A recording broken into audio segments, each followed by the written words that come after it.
As far back as I can remember, I always wanted to be a podcaster. For me to live any other way was nuts. To me, those goody-good people who worked shitty jobs for bum paychecks and took the subway to work every day and worried about their bills were dead. I mean, they were suckers. They had no balls. If I wanted something, I just took it. I ran everything. I paid the bills. I paid the hosts. I even paid the masked maniac. Everybody had their hands out. Everything was for the taking. We always called each other good fellas. You would always hear from somebody. You're gonna like Don Tony. He's alright. He's a good fella. He's one of us. But if you're part of my crew, nobody ever tells you they're gonna get rid of you. It doesn't happen that way. There weren't any arguments or curses like in the movies. See, your haters come with smiles. They come as your friends, the people who've claimed they care the most for your life. And now that's all over. And that's the best part. Today everything is different. There's lots of action.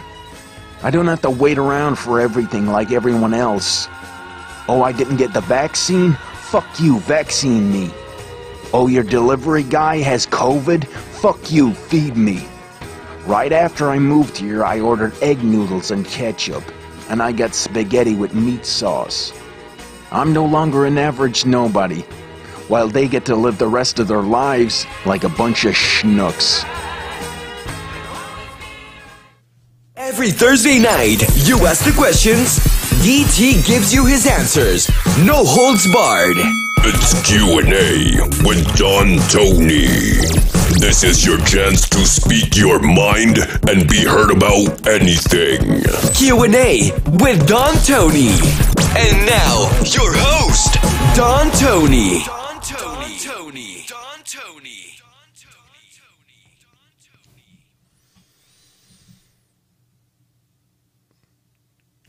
Good evening, everybody. It's a little hot in here today. Figured I'd take the shirt off, let the hair flow. Of course, it's a fake shirt. Before I say anything, before I go any further, look, everybody, look.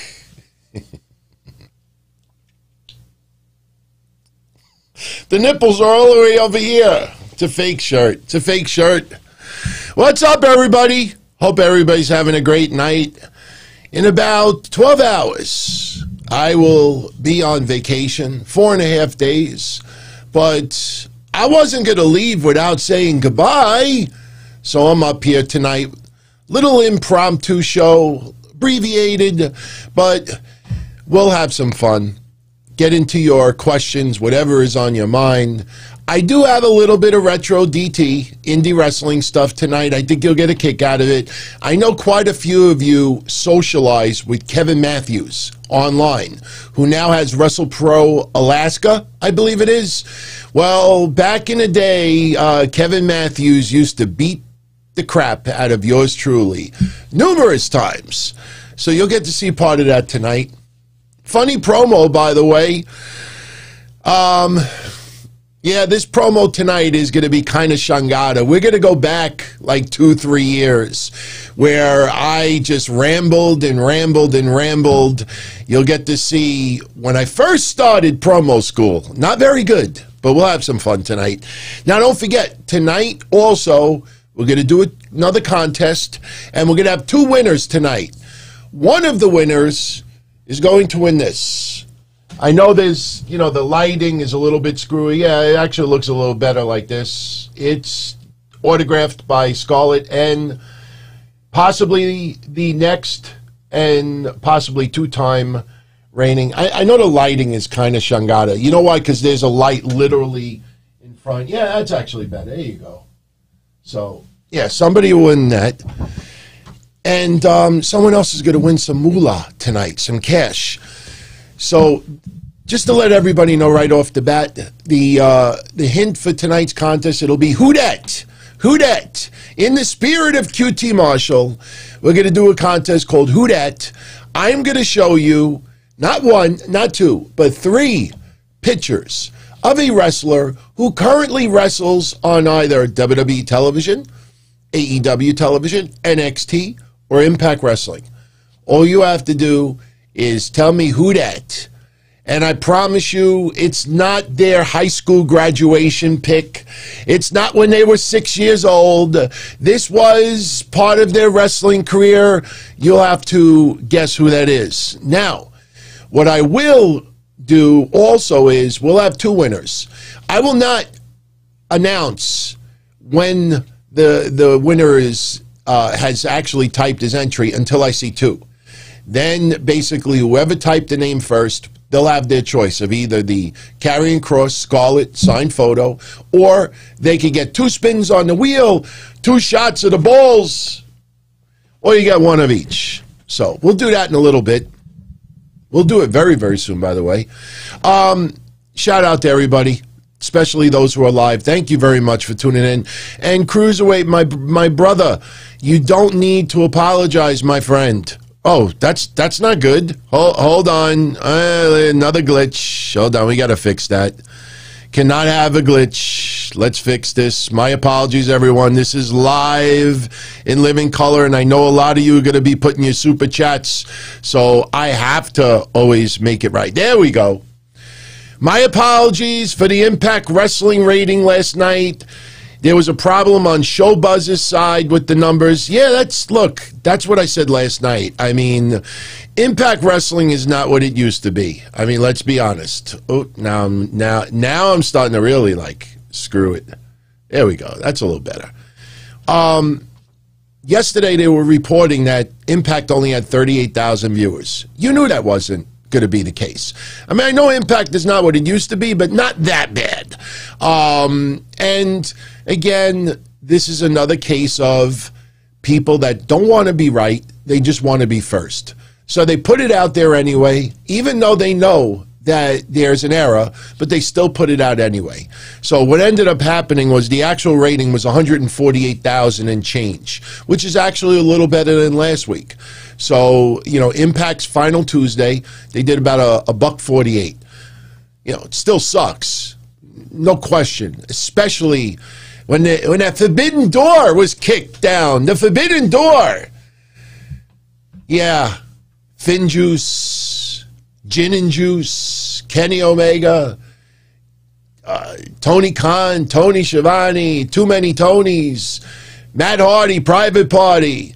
I mean, come on. Look at all this shit. You think the Good Brothers being on AEW, that you might get some AEW fans say, you know, I want to see the Good Brothers again, so I'll tune into Impact this week. It doesn't even happen. So, serious, man. And thank you, Austin, for the kind words.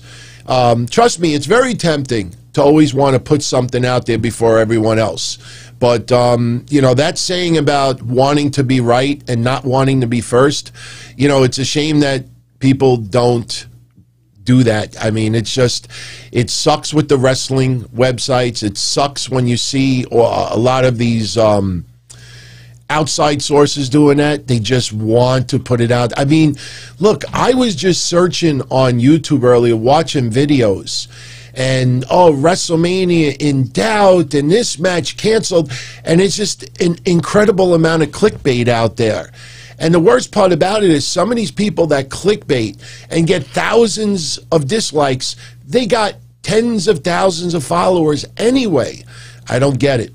I don't get it. And look, I'm going to ruin the fun right now. It is April 1st. It is April Fool's. Other than this not being my actual chest hair, I'm not going to pull any April Fool's jokes on anybody tonight, so you don't have to worry. You know, I'm not going to have somebody announce somebody as a winner when they were actually a loser. You know, we could do that talking about the goofs out there, but we're just going to have a fun show, answering your questions, chat a little bit, do a contest, play some retro DT, share a couple of laughs, and call it a night. Sam says Impact has 2 pay-per-views this month. Look, one thing I think a lot of people don't realize is that wrestling pay-per-views, I just want to make this a little bigger. You know, the text seems to be a little small, but I think that's a little better. About 10, 15 years ago, it cost a hell of a lot more to do pay-per-views. I mean, it really was, and you, in some cases, had to maintain a certain buy rate to keep your relationships with some of these companies. Nowadays, even if you get a tiny, tiny buy rate, you know, these streaming companies still make money. So Impact Wrestling could have 10 pay-per-views a month. Fact of the matter is, you know, it doesn't cost anywhere near what it used to be. Now, it costs them money to simulcast it live. They have their camera crew. They got their production crew. That is pretty expensive. But, you know, for the companies hosting it, these iPay-per-view, nowhere near what it used to be. That's why you see almost every promotion out there doing iPay-per-views, because it costs next to nothing for the companies that actually host this. So, random question. Yes. Oh, by the way, Havili, I will talk about next Friday SmackDown, because one name really stood out to me. I'll get in that in a minute. But Austin Nance, he wanted to know, where do I think Carmella's WWE career goes from here? I think she may be needed to be traded to Raw. I think so, because she's not going to have a feud with Sasha Banks again. Having a feud with Bayley might be interesting, but I don't see it going in that direction. I mean, who's she going to feud with? When Chelsea Green is ready to return, does she feud with her? I just feel, look, Carmella has improved substantially. But you and I talked about it about a month and a half ago, that relationship with her and Reggie was going to be pretty much over. They may be forced to revisit that because, you know, she's got nothing right now. And it's a shame because Carmella has improved quite a bit, and they really hyped her return. And she put up a good performance or two with Sasha Banks. So I don't know why, you know, they're having such a hard time. But then again, you got to look at it like this. Once the WrestleMania road begins, once that starts, it's very hard to hitch a ride onto the road to WrestleMania. So once they knew pretty much who was going to be starring, you know, it leaves a lot of people out. You know, and they can tease it on TV and make it look like Peyton Royce has this and this person has this. But at the end of the day, they really don't. They really don't. And all those reports over the last 6 weeks that Vince McMahon tore up the WrestleMania script and redid almost all the matches, it was a lie. Flat out lie. You actually look at how everything, even the sub matches that are being announced. Didn't we talk about it the last 2-3 weeks that we should have an Andre the Giant Memorial Battle Royal take place for the wrestlers that are not going to be performing on Mania? And I hope they do a female Battle Royal as well, because there's a lot of women that are going to be left out for WrestleMania this year once again. And I think having a women's Battle Royal would be nice to see as well. Now, let me just mention this very quickly. SmackDown next Friday. It was funny because I think WWE sometimes does not pay attention to certain times of day, especially Thursdays at 4 p.m. Because Thursdays at 4 p.m. is when the ratings come out. And that's when oh, and by the way, if it seems a little darker here today, I have this light off, so I don't have so much heat. Otherwise, this is going to start sticking, and it's going to look even worse. I did it as a little joke, little goof. But 4 o'clock every Thursday, we were always looking forward to the ratings, NXT, AEW. By the way, I do have those ratings. I'll get into them in a second. But the thing is, WWE earlier today announced they were going to make a big announcement at 4 p.m. Thursday. And right away, everybody's joking, yeah, what, that NXT did a shit rating once again? But they actually did have a legit announcement. Next Friday, SmackDown will be WrestleMania edition of SmackDown. They're going to hype up Edge, Daniel Bryan, Roman Reigns. They will be there. You'll see a confrontation with the three. But they're also going to do what you and I saw 6 weeks ago. It's going to be a four-way tag team match on SmackDown for the SmackDown tag titles. Robert Roode and Dolph Ziggler will be defending the titles against Otis and Chad Gable Rey Mysterio and Dominic Mysterio, and the Street Profits. And just want to make sure I have the teams right. Yeah, because if you remember, like 6 weeks ago, these teams started having matches against each other, and they were trading wins, and you could see exactly what WWE was doing. They were trying to keep the field balanced. This way, each team had their own argument as to why they should get a title match at Mania. Just like what they're doing with Natty and Tamina, just like what they're doing maybe with the Riot Squad. We'll see what happens this Friday. But so next Friday, that's what you can have. Now, they're also going to have next Friday the Andre the Giant Memorial Battle Royal. Yes, it will take place on SmackDown. I want to read you the names because one name stuck out more than anything else. Tozawa will be in the Andre the Giant Memorial Battle Royal. Angel Garza, Cedric Alexander, Drew Gulak, Elias, Eric, Gran Metalik, Humberto Carrillo, Jackson Riker, Jey Uso, Kalisto, King Corbin, Lindsay Dorado, Mace of Retribution, Murphy, Mustafa Ali, Ricochet, Shelton Benjamin, Shinsuke Nakamura, Slapjack and T-Bar of Retribution, and the one that you all told me a few times over the last bunch of months was released.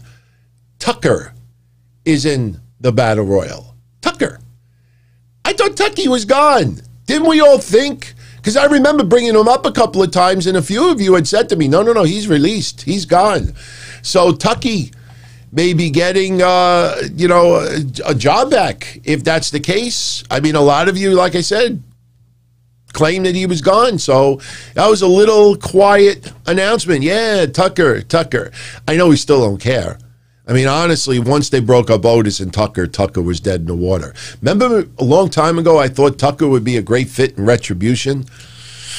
I don't know. And you look back on that, and maybe that wasn't such a good idea. Roger Rubio sent me a tweet wearing the shirt. Took the Donzilla Army shirt to the premiere of Godzilla. Oh, that's awesome, man. I'm going to go check it out after the show tonight. I haven't really been online most of tonight because I was packing, getting ready. I'm going away early tomorrow morning. By the way, for my Patreon friends who may be seeing this late, just letting you know now, not trying to be spiteful or stir anything up, but if I don't get the audio for Castle Chronicles, in a reasonable time tonight, I'm not going to be able to upload it until I get back on Monday. So, if you don't see it online, I'll probably make an announcement anyway, but, I mean, if I don't get it, if I get it early tonight, I'll put it up online for everyone, but, that's why I'm here. I'm going to do the show for all of you, put it online, and I am ambient it out of here, but very cool, man. Very cool. I got to definitely see that picture. Now, I'm going to disappoint you because you're asking me my favorite Godzilla movie. I was never a fan of Godzilla. I mean, I used to watch the Japanese movies when I was a kid in the 70s especially, and you'd see, all these like international films, and the graphics were really shitty for the most part. But they had Godzilla that would fight all these crazy beings. Never really got into it, man. I'm not one of those. Even though we got Donzilla, even though, the shirt, I was never really big into Godzilla. But I am going to be watching that movie over the weekend. I wasn't kidding yesterday when I said I'm going to check it out. I'm going to be staying over a friend's house for one night because I'm going to a wedding Saturday, and they got the bootleg of the movie.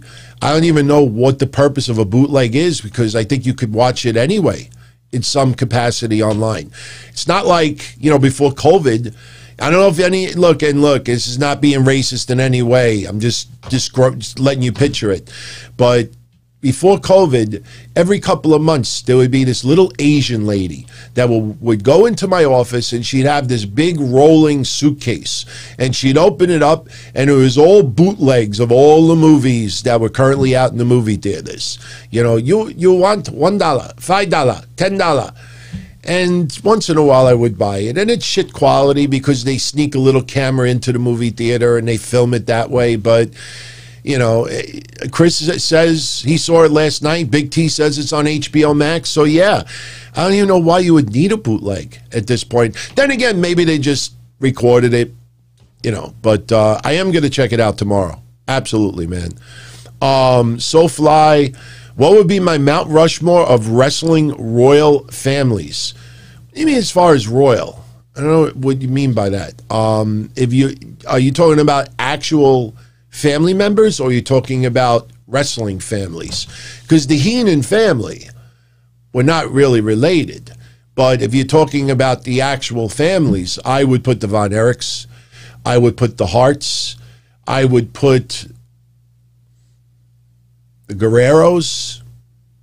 I think that's three. The Harts, the Guerreros, the Von Erichs.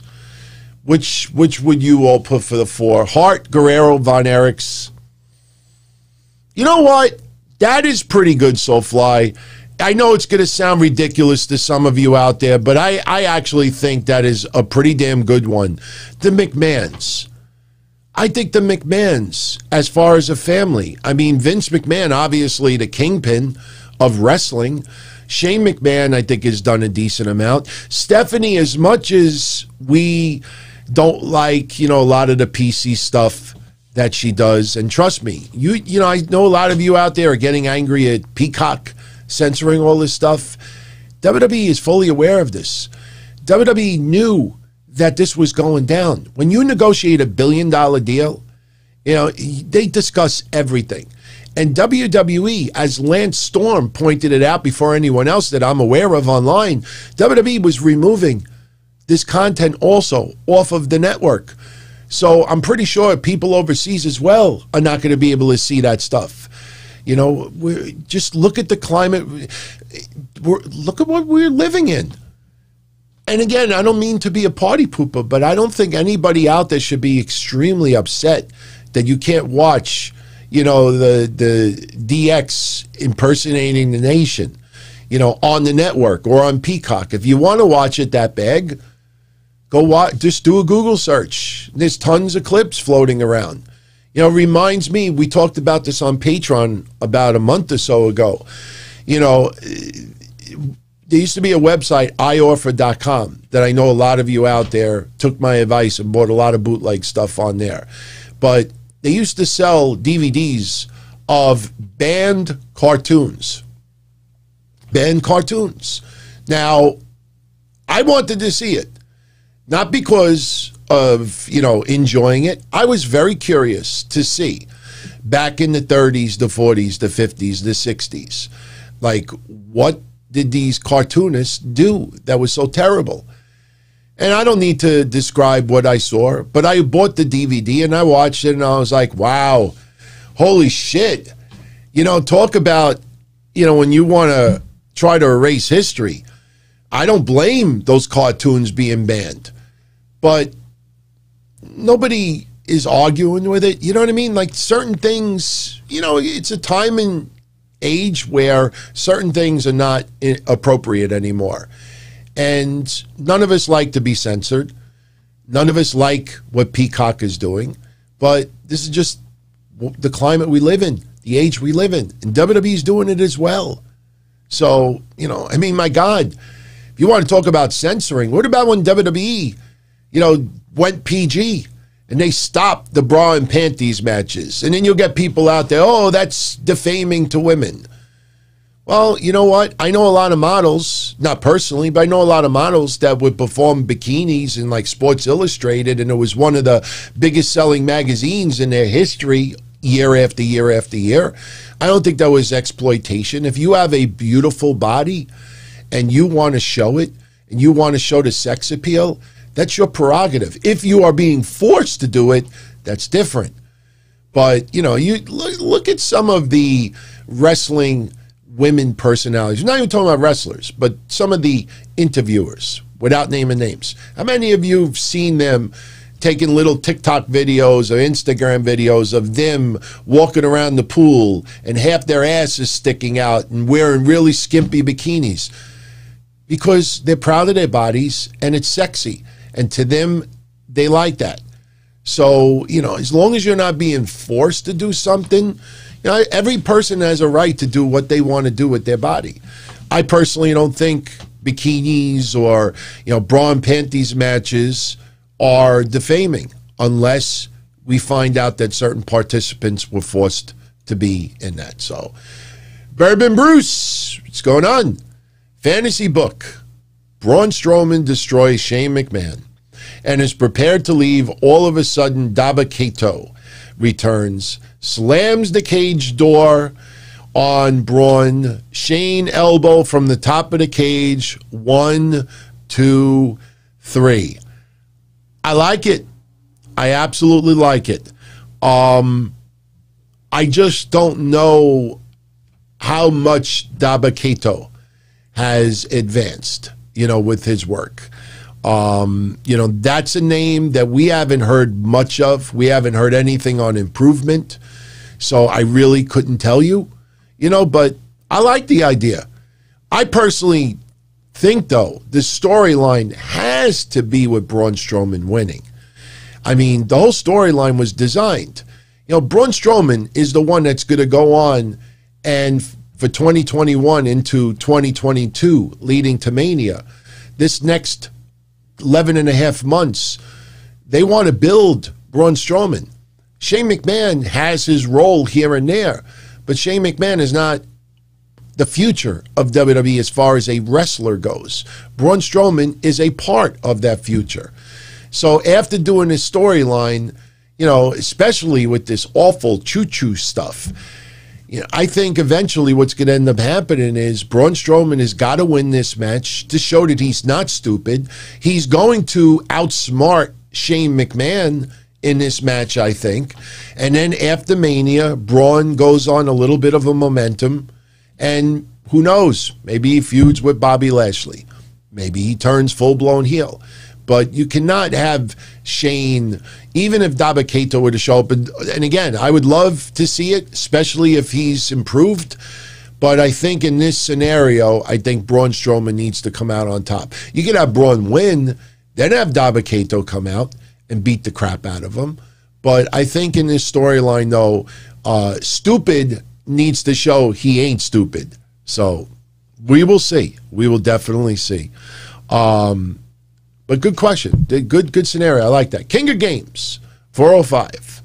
What were my memories from watching WrestleMania 17? Today, it's been 20 years. Well, I have not rewatched WrestleMania 17 in a long time. I will just tell you,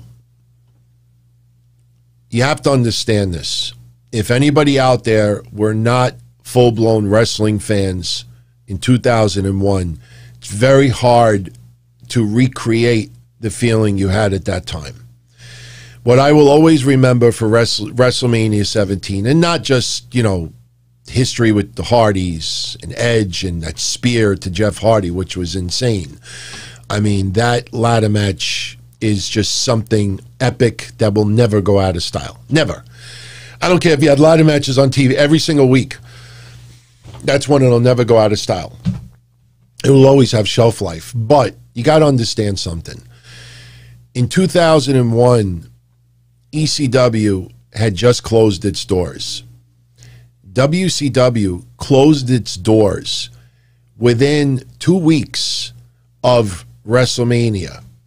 So to see Shane McMahon with his guys watching Mania, I mean, I got to be honest with you, WrestleMania 17 was excellent. But the fact that both of those promotions had closed down, that aura, that buzz really overtook a lot of Mania. It really did. I'm telling you, I agree. In hindsight, I probably wouldn't have had Steve Austin turning heel in 2001. And some of it was awful, but when he got really, really vicious, and then they started doing things like when they beat the crap out of Lita, I mean, some of it was just wild and just maybe a little bit too much. But then they toned it back when Kurt Angle started, having this segments with Steve Austin and ultimately the cowboy hat. And, they needed to balance out Invasion. because they didn't get, you know, for the most part, the grade A, the top shelf wrestlers of WCW. And yes, a lot of them were past their prime, but they got a lot of mid-carders. And they really, you know, they tried to have WCW and ECW merge because they figure, you know what, you know, since we don't have any major names, although Rob Van Dam to me at that time I think really stood out by a lot of you know, fans' views. RVD really stood out, but WWE didn't feel like that was enough, so they needed somebody major in the WWE to turn, and they had Steve Austin do the alliance, you know. And then, obviously, the birth of what? And Hugh Morris? Is that funny? What? Is that funny? What? I mean, it's got a lot of memories, but WrestleMania 17, phenomenal pay-per-view, but it was overshadowed with the fact that WCW had just closed down. You know, you got to understand something, too. At that time, we really thought Hogan could show up. We really thought Ric Flair could show up quickly. We thought Goldberg could show up. We thought we were going to have some wild-ass surprises appear. And then you found out the amount of money they were being paid because of the AOL Time Warner deal, and they stood home, and they just collected the paychecks. I don't blame them. I think each one of us probably would have done the same thing as well. You know, yes, Jericho becoming undisputed champion was awesome. You know, the only thing I didn't like that WWE did at that time, and I guarantee you a lot of you remember this, when they made Jericho undisputed champion, what pissed me off about it is a lot of events, Jericho would wrestle the beginning of the second hour of the show. It was always midway through. A lot of times Jericho did not close out, especially episodes of Raw. They would have him begin the second hour instead of the third hour. Even pay-per-views. Sometimes he didn't close it out, and it just felt like WWE didn't have as much confidence, or they were just treating it like a step below some of the other big names there. But look, it was surreal, man. It was surreal, you know, being a lifelong wrestling fan and seeing your favorite promotion of all time close its doors, and then to see a few of them pop up in WWE, and then you're hoping others are going to show, and they don't, not for a long time. Remember, NWO, when they recreated that was No Way Out, what, 2002? You know, remember Vince sitting in that chair? The NWO. So, I enjoyed WrestleMania 17, but that overshadowed everything.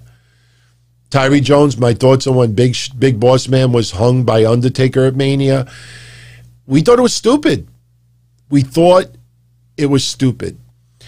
If you have an account with newspapers.com, go on newspapers.com and go search the papers a day or two after Mania with the Big Boss Man thing. You'll find nothing. You might find like Phil Mushnick saying something about it, maybe the Slammer in the New York Daily News making 1-2 sentence remarks, but there wasn't this uproar, outcry, disgusting, over the top. We thought it was stupid because if you looked at it, the harness was on his shoulders. You know, it's like when you walk a dog and the dog has the chest collar, so you could yank that collar back and you know it's not choking the dog. I mean, you shouldn't yank it anyway, but, you know, you looked at it close. I mean, even though he was like this, you could see the harness was on his back. They hung nothing. You know, if you looked from far away and you just squinted, then you'd be like, oh, shit. But we thought it was stupid. It was just stupid, you know? I mean, Undertaker had his share of being involved in some pretty dopey moments. That one comes to mind. Remember when didn't he burn Vince McMahon's teddy bear? What was the teddy bear's name? Teddy? and Vince is crying on the rampway. Teddy! I don't know. But I thought that was stupid. I was not offended. I just thought it was stupid. SoFly says the world is too PC. Yeah, in a lot of ways. I mean, look, mental health, suicide, I don't think you really want to recreate that, whether it's a hanging or it's just goofy. If you want to do it in a horror film, maybe that's a little different, but for WWE Entertainment to do that, it was kind of stupid. So, yeah, he slit his wrist, made Midian drink his blood. I mean, I got to be honest with you, though. The corporate ministry I enjoyed. The ministry of darkness I enjoyed. They didn't know where to just draw the line. They thought, oh, let me go a little over the top with it, So, Stoney Loney is driving right now, checking out the show. Much love, my friend. Stoney Loney is got to be very happy that he's not seeing yours truly wearing this right now. Don't ask me why I bought this. Don't ask me why. I only paid $5 for it. But the way they show it on the site, though, it looked like you couldn't tell where the skin ended, and you could get different shades of it as well. But for me, you could tell it's a freaking shirt. So it is kind of stupid, man. Guardian Chaos, what's up, my brother? And thank you very much, my friend. I really appreciate that. That was very kind of you. Yeah, I'm really looking forward to this weekend. Definitely need a little bit of rest and relaxation. There's been a lot of things. It's not just a lot of work, but, the stuff that my father is going through, just a lot of different things going on. And, now I got to start planning to get married. My significant other is going to be moving into my place in a couple of months. So, that's going to be a big change as well. So, the nights of me being here by myself and talking about whatever I want. I mean, cool thing about my fiance is she'll still let me do this. Yeah, I mean, it's my decision anyway, but it's mutual. She knows that I have a good time here. This is my escape. And, we put in a lot of work too. So, nothing's really going to change here. But got to start planning that stuff. So it's a lot of pressure. And trust me when I tell you, the fact that we have to go to a wedding Saturday was rough because we got engaged a year and a half ago and we were supposed to plan a wedding and then COVID hit. So imagine how she feels that she's got to go to someone else's wedding and we don't even have a date yet. So, once this wedding comes and goes, now I got to start working on my own. So, but I thank you very much, my friend. And Stoney Loney, thank you too. Thank you too. It's really cool that I met her because believe me when I tell you, when I got married and divorced and having the marriage annulled in 1999, I never intended to marry anybody ever again. I was just not interested. Really. I mean, had a couple of relationships, but nothing serious. Never thought that I would not only meet someone, special, but someone who likes wrestling, someone who has no problem me doing this stuff. And, she straightens my ass out sometimes. I try to be a little bit goofy myself, especially on social media, and she'll just look at me and say, how old are you? So puts me right back in my place. So, but anyway, would you like to see some awful Tony Indy Wrestlecrap? I'm going to play you now a promo that I cut. Any of you out there remember Azrael, Ring of Honor, wrestled on AEW, I think a couple of times early this year? I know at least, I think on Dark. Azrael. How many of you remember Azrael? Jersey All Pro Wrestling, wrestling about 20 years now, Azrael. Well, this event that you're going to see, Grim Reaper was going to wrestle Azrael. I will not wear this shirt at my wedding. Definitely not. And it makes my tits look like big By the way, you know, I got to do this one day. You know, remember Rocky Johnson, how he used to make his pecs move without doing nothing? Look. I don't know if you could see that. If I do it the right way, I could just sit here and you'll see them go like I started doing it. But anyway, Azriel, you know, wrestled in Ring of Honor, Jersey All-Pro, wrestled on AEW television, I think once or twice earlier this year. Back with this indie stuff, Grim Reaper was going to wrestle Azriel on his card. Now, I know a lot of you out there know who Kevin Matthews is. Kevin Matthews was in WWE Developmental, was on Impact Wrestling quite a bit. Remember, he had his head shaved. I think he was with TYREE, Kevin Matthews. Well, back in the day, I used to work shows with him too. And in about a couple of weeks, I'm waiting for a friend who reached out to me, who's sending me the DVD.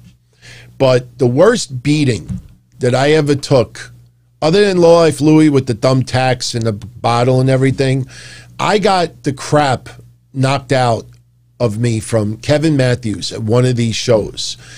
I took his finisher off the top rope, and he then took me outside the ring, handcuffed me to the guardrail, hit me over the head with a chair about 4 or 5 times, and I don't even remember what else he did, but busted open, and it was the worst beating visually that I ever took. What you're going to see today is the show that happened afterwards, and he got injured. He was supposed to wrestle Reefer. Now, this match between Reefer and Kevin Matthews was 2-3 months build, and then Kevin Matthews got injured, so he couldn't wrestle him. So instead, Reefer got Azriel instead. So my promo was supposed to, the intention was, they told me, Anthony, you know, cut something where, you know, like Reefer had his hopes built up for 2 months that he was going to face Kevin Matthews, and now he's fighting Azriel. So I decided to tell a story from when it was 1984, and I met Pat Patterson, and I was just a preteen, and I sat on Pat Patterson's lap, and he asked me, "Son, what do you want for Christmas?" And even though Pat Patterson's hand seemed to wander a little bit, I said I wanted a Hulk Hogan bicycle. And for the next couple of months, all I was dreaming about was getting that Hulk Hogan bicycle. So with that said, now remember, this is about 2 years before my stuff seemed to get better. So I'm warning you, this is kind of awful, but I think you'll still appreciate it. So let's do this, and let's do this, and let's do this. Let's see if I got my point across. Slaughter here. I'm here with 2 men, 2 determined men. Grim Reaper and Dante. I mean, gentlemen, I mean, we've seen what happened with you and Kevin Matthews last time, and we know that you wanted to get get him back for what he did to you. Instead, you have Azriel, a talented athlete. First of all, you're a joke. All right, no, listen. Straight up joke. There's no need. Listen. As far as Azriel goes, Azriel's an awesome talent. Don't get me wrong, but tonight he's a victim of circumstance. See, let me tell you a little story. This is true. Back in 1984, I went to a WWF house show in Madison Square. It was, I think, in October. They were advertising Santa Claus at that show. And I found out later on that it was Pat Patterson. But nonetheless, as a little kid, I sat on his lap and cut my buttocks. And he asked me what I wanted for Christmas. I remember vividly all I wanted was a Hogan bicycle. He said to me, he said, "Son, you work hard, study in school, pass your test with good grades, and look at that Hogan bicycle." So, and well, I studied for 2 months. I did good in school. I got straight A's. I did everything I was supposed to do. When Christmas time came, and I ran under the tree to get my Hulk Hogan bicycle, you know what I got? Junkyard Gold at my roots. Traded crack and pants. Oh! You want to know what I did with those junkyard dog underoos? My parents to this day think that it was a medical condition. But every time those underoos hit my body, I bedwetted. And every time I wore them, I bedwetted and bedwetted and bedwetted. I bedwetted to the point that junkyard dog looked like an American Indian. And it got to the point that finally, with holes and smelling the urine, my father finally threw it out. I couldn't say nothing to my father because from where I come from, I get hit with a strap. When my father threw those junkyard dogs underoos away, you know how good I felt inside? And it had nothing to do with junkyard dogs. And it had nothing to do with their underoos. Just the fact that I, for 2 months, was set on my Hulk Hogan bicycle, studying and doing hard to get that. Can you imagine tonight, Azriel, how this man feels for the last 2 months preparing for Kevin Matthews and training and thinking and watching his matches and downloading his matches and doing everything possible? Azriel, tonight, you're not going to pair a junkyard dog under your son. And you know what? There's an old saying when I come down. It hurts more to lose than it feels good to win. I guarantee you, he feels pretty good right now. So tonight, Azriel, we'll see what you got. Will it feel better than I gave it? It's like anything, I can do anything. That was the No, me, I break the These two men are ready. Back to you. This is Jerry Fitzwater. Back to Wow, that sucked. First of all, I didn't talk loud enough. Second of all, you know, it just went on and on and on.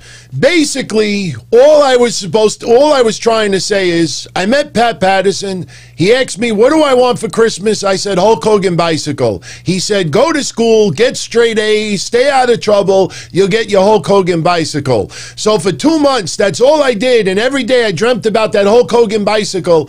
And then when Christmas came and I ran under the tree, what did I get? Junkyard Dog underoos. Every time I wore them, I peed in my bed. I urinated. They got so yellow that the junkyard dog looked like an American Indian. That's what I said at the time. Don't ask me why. But my father, after all the holes and smelling like piss, he finally got rid of the underoos. Well, Azriel, since Grim Reaper was looking forward to wrestling Kevin Matthews the last 2 months, tonight you are those junkyard dog underoos. See, that's why promo class is necessary. That was painful. Painful.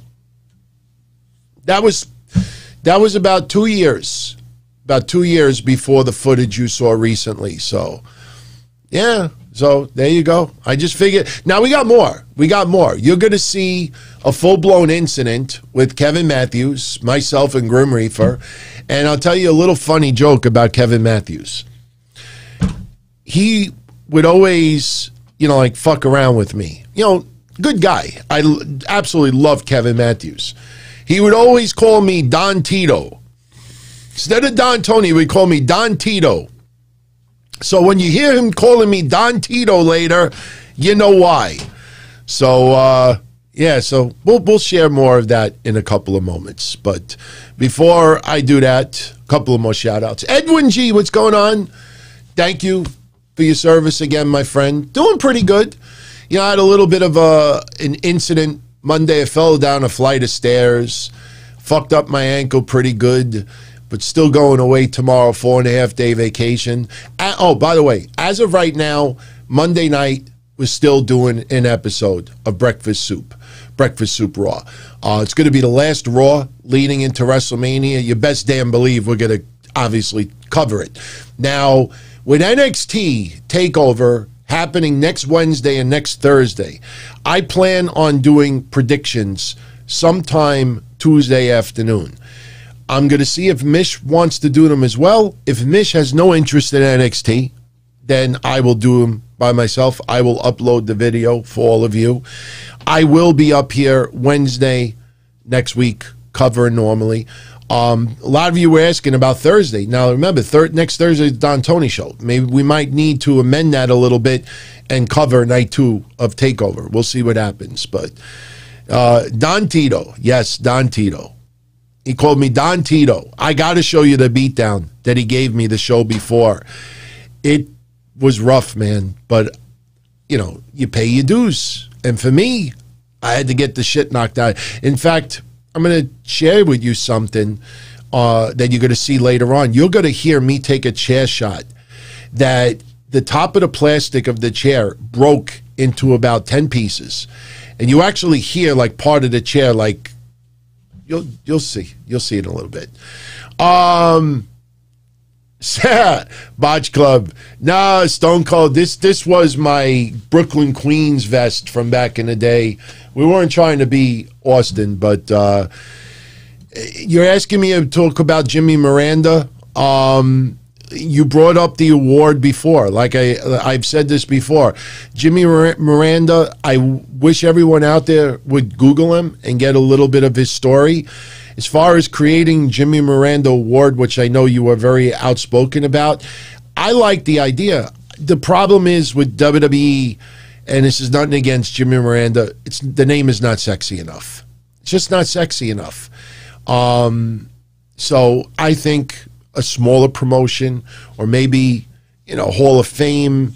You know, I don't want to put anybody on the spot, but those would be the outlets I would be going to about that. But hey, I am fine with naming awards. Look, a lot of people out there want to make an award named after Shad Gaspard. Absolutely, why not? You know, so I like it. I like it. But again, the WWE, you know, trust me, as much as maybe deserving, not going to happen. It's not going to happen. I would pursue some of these other companies, seriously, I think. But I got to give you a lot of props, man, for keeping the name out there, because over the years you have people that will have causes for certain things and they just give up and they don't, you know, stick it through. So, you know, props to you, my friend, seriously. Steve Austin didn't invent the vest. But you know what? Yeah, you know what? I remember Barry Windham wearing the vest. I mean, you know, this kind of does look a little bit like the Austin one. But trust me, Austin didn't have hair like this either. But he did have the chain. He did have the chain. Well, look, I don't like comparing individuals with their good deeds and their good lives that they leave. They leave behind, you know, they're just everything that they do. They leave the world a better place. But I don't think it should be compared, because not everything that everybody does is told. That's why I absolutely loved and still love Mick Foley. Our political views are a lot different, but if I had $1 for every time Mick Foley did something good for someone that was never reported, that cameras never covered, I'd be a millionaire right now. You have no idea how many people Mick Foley has helped, and he said, please, I don't want this covered. I don't want this mentioned. I don't want that guy to leave this earth anytime soon, but when it does come time for him to go, you're going to see an insane amount of people come out of the woodwork and tell their stories as far as what he's done for people. I don't like to weigh, you know, how people live their lives and how much they contributed or how good they were or how much they helped people, because, you know, not everybody wants it to be done in front of a camera. Now, there are people out there that pretty much will only do good shit when there's a camera around or it's documented. You know, it is what it is. But if you treat others like you want to be treated, you leave this world a little bit better than when you first came in, I think our job is done. Seriously, I think our job is done. And while I say this, Gamer wants to put Vince through a table. Austin Nance, where does the storyline with Kyle O'Reilly, Roderick Strong, Adam Cole leave Bobby Fish? Who knows, man? Who knows? I've been talking about Bobby Fish the last couple of weeks, a little bit here and there. We don't know what's going on with him. We don't know the status. I personally think he's got to return very, very soon. He may be forced to choose sides. You know, who knows? I mean, Adam Cole right now seems that he's got to be solo. Reminded me when Triple H broke out of DX and needed to go solo. And you don't want to, even though it's tempting, maybe you have Adam Cole and Bobby Fish versus Kyle O'Reilly and Roderick Strong, even though Roderick Strong told them both to go to hell. But they may be tempted to do that. Don't know. But it was time to move on from there. I tell you the truth, you know, it doesn't surprise me, but I'm surprised that WWE, in hindsight, did this. The amount of backlash going on online right now about the Hurt Business splitting up, I tell you, it makes me feel good because you realize and you appreciate how much Cedric Alexander has improved, fit in, and tweaked his everything from his in-ring work to his character. Shelton Benjamin.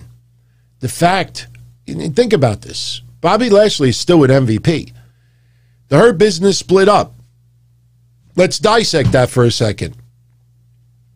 Shelton Benjamin, Cedric Alexander are no longer aligned with Bobby Lashley and MVP. You know, a lot of people, as recent as last week, they had no interest in those two guys. But you split them from MVP and Lashley, and now everybody is pissed off. That's when you realize how much we all appreciated the development of Cedric. Shelton Benjamin getting, you know, a little bit of, you know, appreciation, you know, because that guy feels like it's been overlooked for years, Shelton Benjamin. You know, so they fit perfectly. I understand why you want Bobby Lashley to be on his own right now, especially going into Mania, but I think it's a big mistake that they split up the Hurt Business. I did get a kick out of MVP on Twitter Tuesday because Mish wasn't on Monday. I brought it up Monday night. That the thing that pissed me off the most about Raw Monday is right when it went off the air, when Lashley laid out Drew and King Corbin is next to him. And you remember when I said this Monday, I said all that kept going through my head is MVP saying, "This is the Hurt Business." Now, did I think King Corbin was in the Hurt Business? No. But the way it came across, it's like, why is this guy in the same ring with Drew and Lashley literally 10 days before WrestleMania? Why is this guy on Raw? Talk about random and horrendously random. So MVP went out of his way Tuesday to rest everybody assured that King Corbin is not in the Hurt Business. I don't know. Props, Dream. Seriously, props to you, my friend. He's enjoying the Braun storyline. I've said this for a while, too. I have no problem with it. Shane McMahon doesn't disappoint in his matches. He's going to take crazy-ass bump for Braun. Braun is going to beat the shit out of Shane McMahon. Shane will have offense, no question, but it feels random. But would you rather Braun Strowman not be on WrestleMania? Don't answer that, because I have a feeling a lot of you would be like, yeah, I'd rather not have Braun on WrestleMania at all. Look, the guy was injured for a while, and they wanted to give him something. They weren't going to throw him into any championship storyline right now. So they came up with Plan B, which was feuding with Shane McMahon. Yes, the storyline is stupid. Yes, it came out of nowhere. Yes, you know, it just feels random. But I'm kind of laughing at it, you know, playing off that Braun is just a moron. You know, I wish they would have gone a little further. I said it on Monday. I wish Shane McMahon would have challenged him to a match at WrestleMania 36 a month ago. And then Braun agrees, and they come out for the contract signing, and then Shane is on the Titantron and say, you idiot, WrestleMania 36 was last year. I would have just really, really fucked with him like that. The problem is, if you fuck with Braun too much, then he really does come across like an idiot. So, you know, they don't want him to be too much of an idiot. Sorry. Yeah, look, Braun is obviously you know what's weird about it? Braun Strowman, I think you'll all agree with this. Braun Strowman is in the best shape of his life. He's got an 8-pack, if that's even possible. He's got abs on top of abs. The guy is ripped. The weird thing about it is the better shape he gets in, it's like the worse the character comes across on TV. Like Extreme says, he hasn't been good since 17. I wouldn't go that far back, you know, but it seems like the better shape he gets in, the crappier his character becomes. So, we'll see what happens. I'm looking forward to that match because of Shane with the bumps. TakeOver will air on Thursday and Friday in Australia. Okay, all right. I mean, I still have to cover it on Wednesday and Thursday. And remember what I said yesterday. You know, TakeOver next week is also going to air on Peacock. So if TakeOver's rating on Wednesday is a little disappointing, you know, just keep in mind that you are going to have viewers that are going to watch it on Peacock. And that's going to obviously screw with the rating a little bit. But of course, you'll have people out there that could care less about being right. They will just do it for clickbait, just like they did with the Impact rating yesterday, which was ridiculously bad. By the way, speaking of ratings, AEW yesterday scored 700,000 viewers. NXT scored 654. So NXT lost by 46,000 viewers.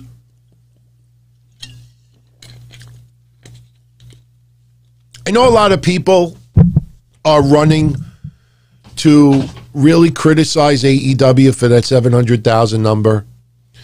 But I will say this. Last year, and yes, this was the beginning of COVID, obviously. But last year, between April 1st, think about this. This is WrestleMania season a year ago, even though, yes, COVID. But last year, between April 1st and July 1st, which is about 12 Wednesdays, half of those Wednesdays, AEW scored lower than 700,000. Just keep in mind. Keep in mind. SoFly, I could care less about demos. I could care less. I will continue doing that. The only people that should care about demos are the wrestling companies themselves, the networks that they're on, and the advertisers. That's it. I lived through the Monday Night Wars every week, covering the ratings. Demos were never brought up. Impact Wrestling, when they were on Spike, we got pop, but that was TNN. And then they started the decline. And it would be 1.1, 1.3, 0.8.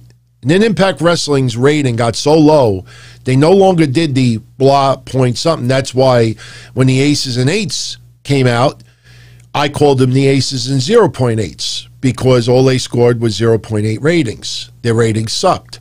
Impact TNA, their ratings got so low that websites, wrestling websites, stopped covering the rating, instead covered the viewership. That wasn't anything revolutionary. They just tried to make TNA's ratings look as good as possible. So instead of saying a 0.5, which is horrendous, they would say 600,000 viewers. That sounds a lot more. So demos, I could give a shit about. Because, again, you have 1 million viewers and then you go down to 600,000 viewers, you lost 400,000 people.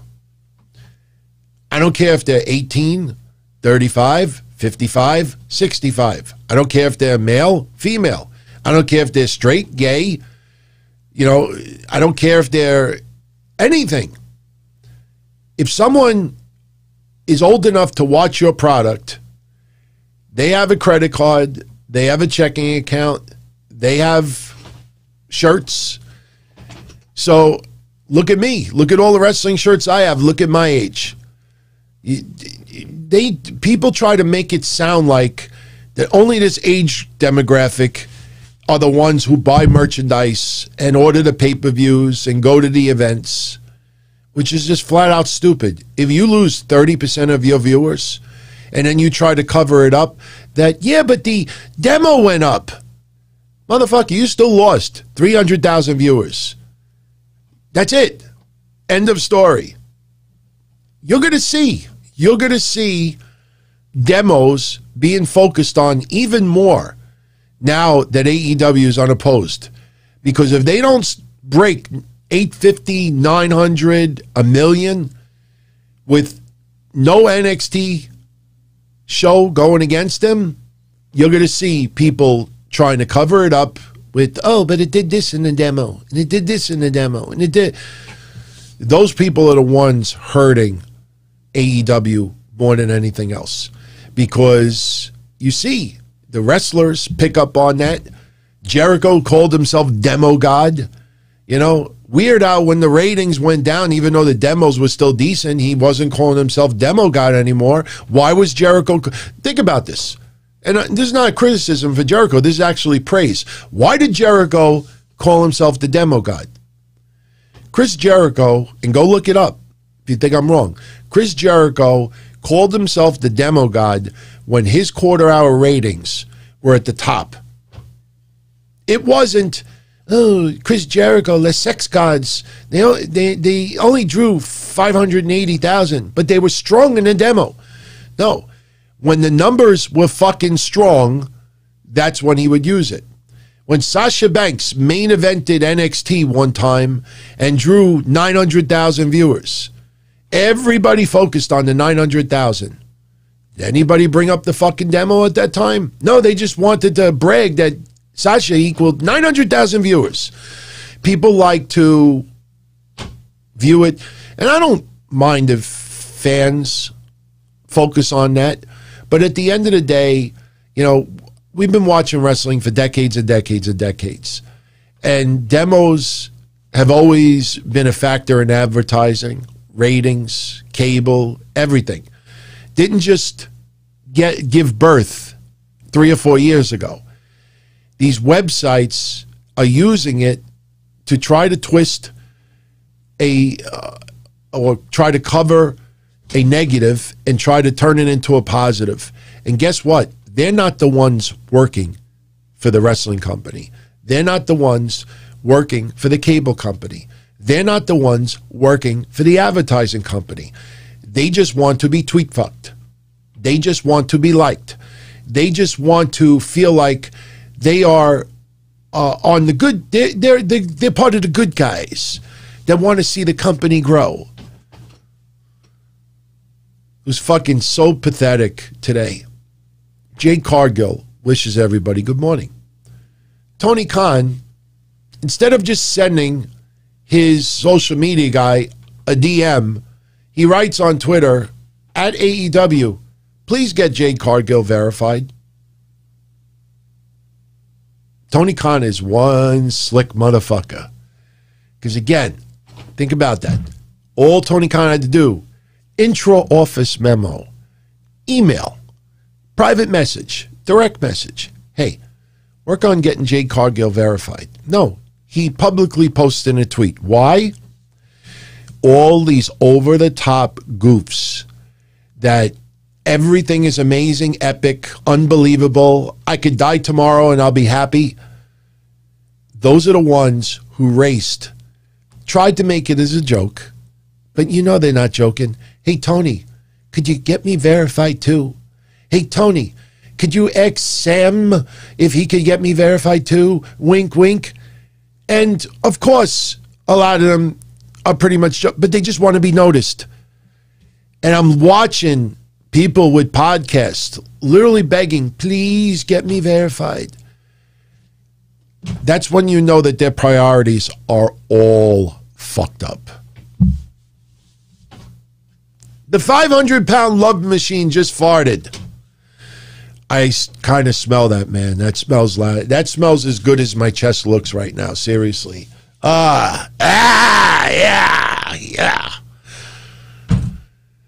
So those two shows, their ratings suck, man. 1.35 million viewers. That's not very good. Especially leading into 2 nights of TakeOver that really do look phenomenal on paper. I'm looking forward to both nights on TakeOver. Look, I'm not going to turn off NXT because their rating is disappointing. I'm not going to turn off AEW if their rating is disappointing. But you have to realize that yesterday they hyped up the in-ring debut of Christian. Somebody other than outside of the Royal Rumble has not had a one-on-one match in many, many years. They hyped up the Arcade Anarchy. We had that epic brawl with the Inner Circle and the Pinnacle, even though nobody knew that that was going to happen. It was epic to see. Next week will really determine how much people now want to tune in. But to see all of that only generate 700,000 is definitely disappointing. Now their feet are going to be held to the fire because now it's unopposed. Now you're going to see all these people they're going to say, oh, but Rachel Maddow was on Tucker Cars, not Tucker, Otis, but Tucker Carlson was on. There was a shooting. There's a stimulus trial.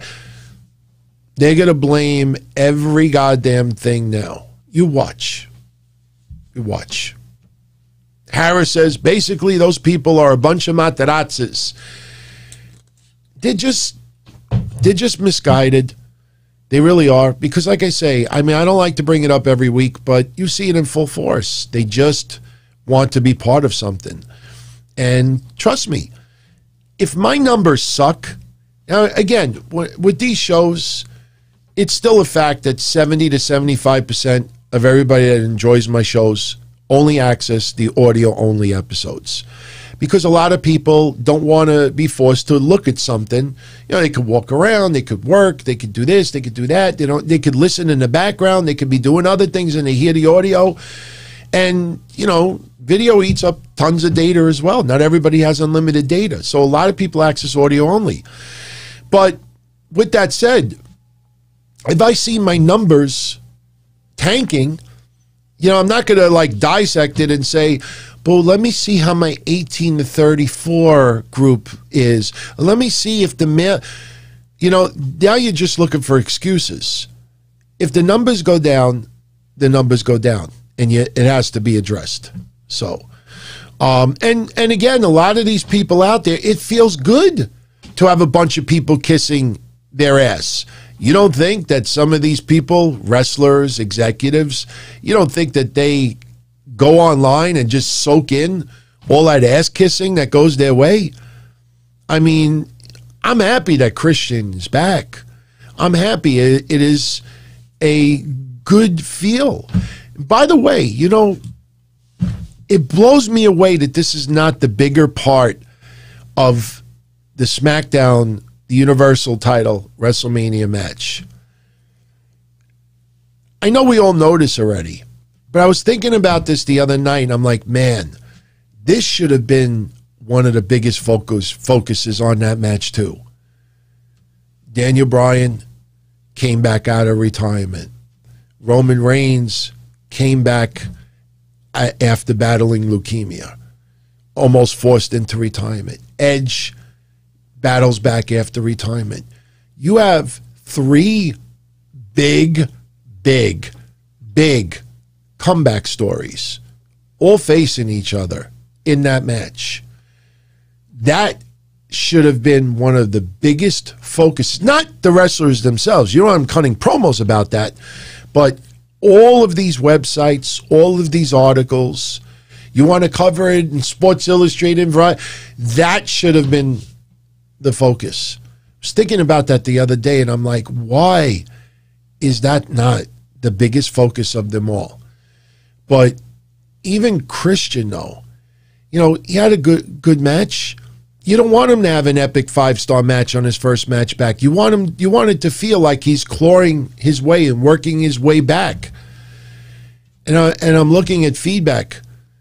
That was epic. I was crying.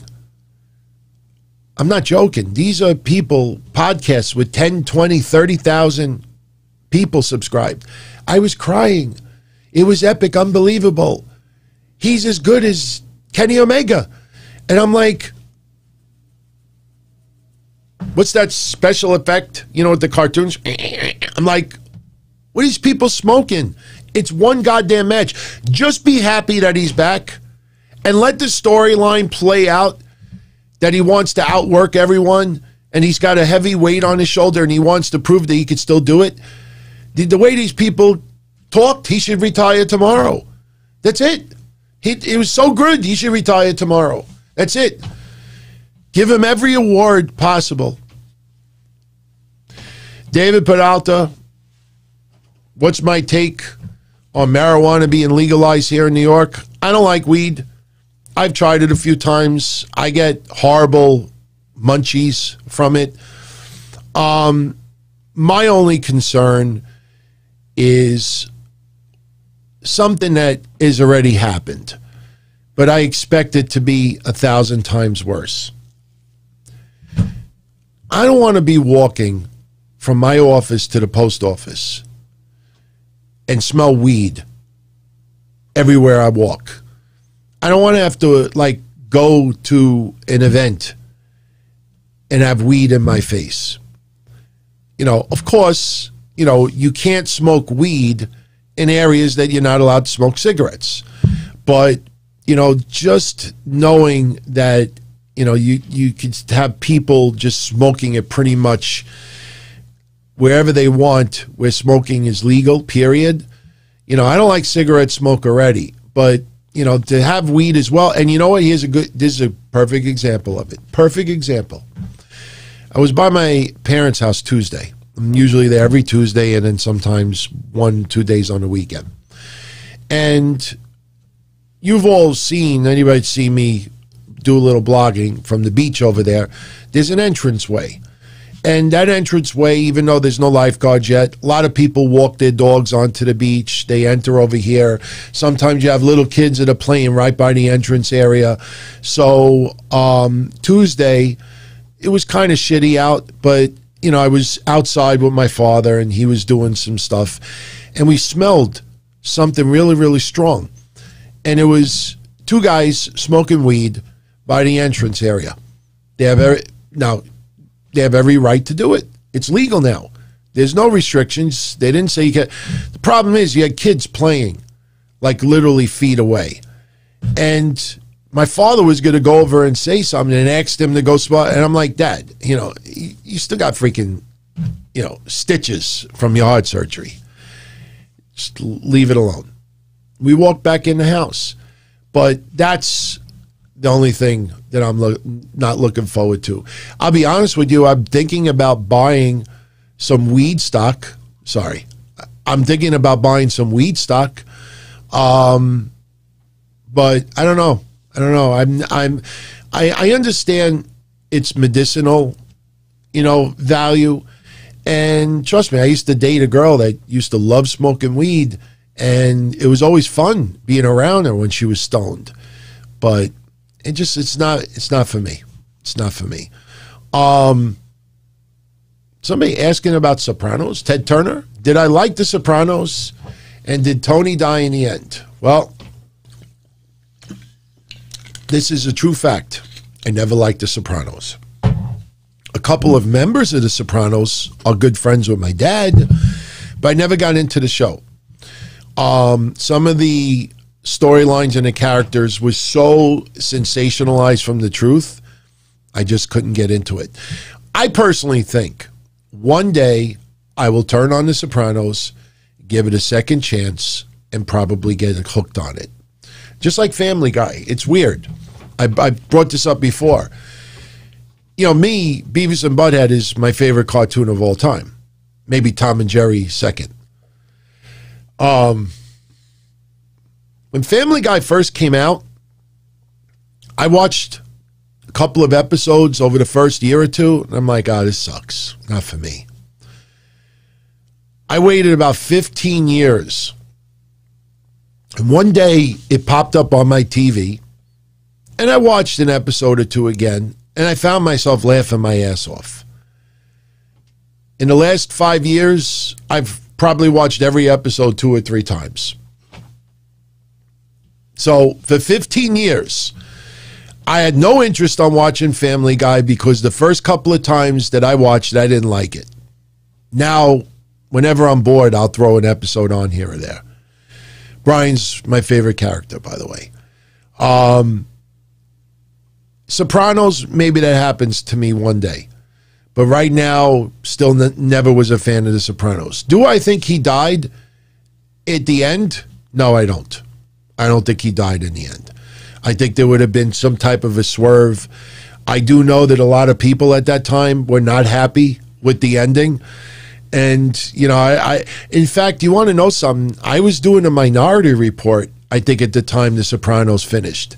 And I remember we talked about that. And I didn't give a shit. Like, I don't care. I didn't watch it. I remember that one time. Remember the lyrics to that song? Something about picking up a gun? And I read the lyrics to Joey 924. And I still have the audio of it. He did an episode where he claimed that he was legitimately scared for his life, that he thought that I was going to show up at his house. I'm like, my God, just roll yourself off a cliff. Man, that guy just liked to start shit. I hope he's doing well now, but I truly believe one day I will get into The Sopranos. That day has not come yet. So anyway, guys, gals, we've been running an hour and 22. We want to wrap this up very, very soon. Do you want to do the trivia contest now? Or do you want to watch a little bit more of the rest? Now, I got 2 more video clips. We could do this a couple of ways. Contest now, last 2 clips back to back, or I could do another clip now, then the contest, and then the final clip. I'll leave it up to you. Majority rules. Okay, we got a bunch of contests. Okay, so here's the deal. I'm going to put a picture on the screen. And all I'm going to ask you is simply, who dat? Now, I'm going to do something different today. I'm going to have 2 winners. Now, whoever guesses the answer right first, they get a choice. They either... Okay. Oh, it's okay. It's a little visible now. All right. The first person that guesses it right, they will have their choice of either this signed photo. I know the lighting's a little off, but it's pretty cool. Scarlet, Carrying Cross. They are legit. Certificate of authenticity. Carrying Cross will even tell you it's legit. You could get that signed photo. If you don't want the signed photo, now remember, whoever guesses first gets the choice. You could have that signed photo signed by both. Or if you don't want that, you can either have 2 spins of the wheel. Whatever the 2 prizes land on, it's your money. Or I have the bingo balls here. They're numbered between 1 and 100. And I'll pull 2 balls out of that. We'll add them up. Whatever that is, you get it. Or you could have 1 ball. Yeah, 1 ball and 1 spin of the wheel. So that is your choice. Now, again, it's going to be a little tricky. Let's turn this light off.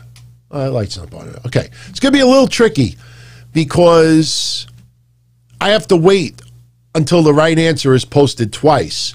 Because, again, we're going to have 2 winners. Now, the second person who guesses right, they get the sloppy seconds. So whatever the first winner chooses, the second person gets the sloppy second. Now, it could end up that the second person wins more than the first one. Because if the first one takes the photo and then this runner-up takes the spins, could end up with some heavy-duty cash. So, get ready, everyone.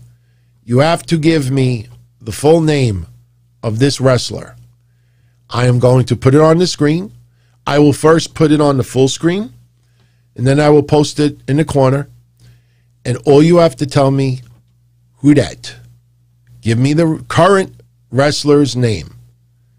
If he has two names, I need the first and last name. Once two winners pop up on the screen, I will tell everybody, stop. Everybody is shown on the screen, so it is transparent.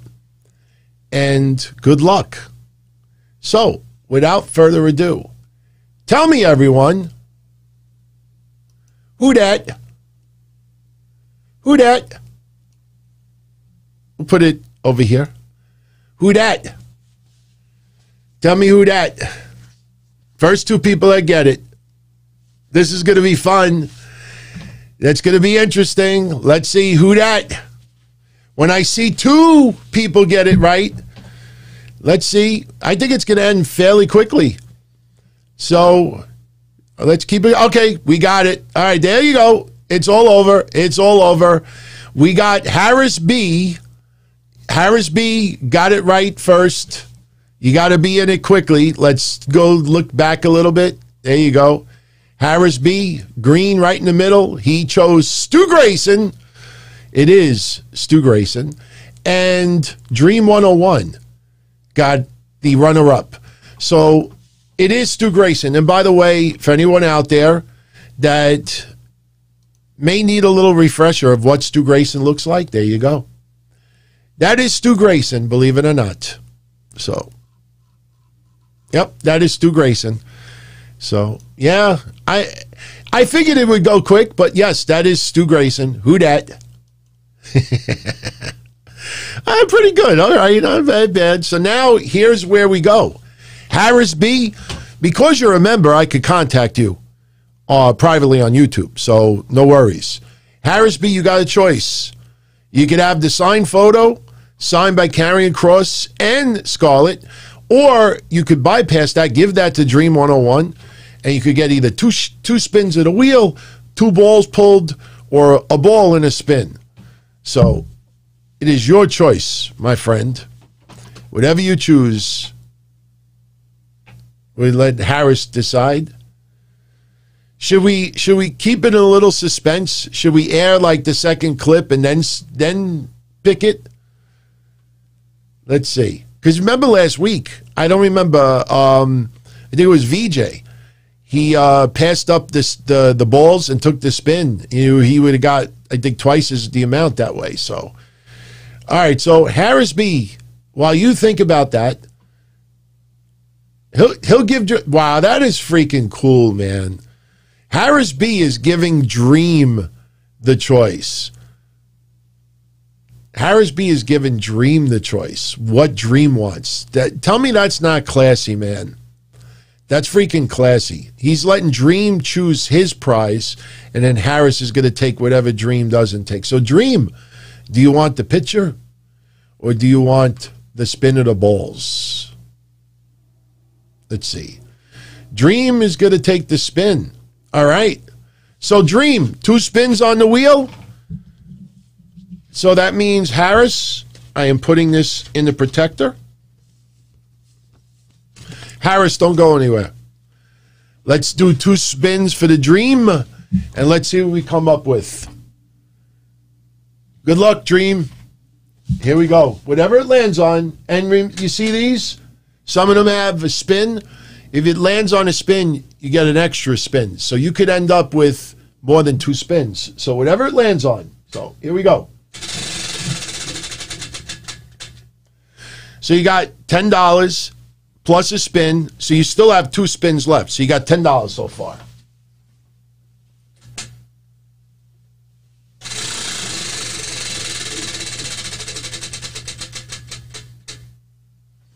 $50. So you got 60 with one spin left. Good luck.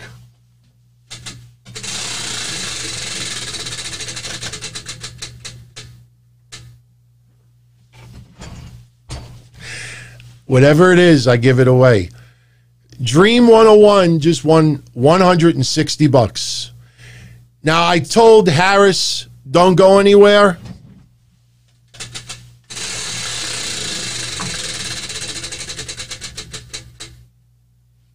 $10 in a spin.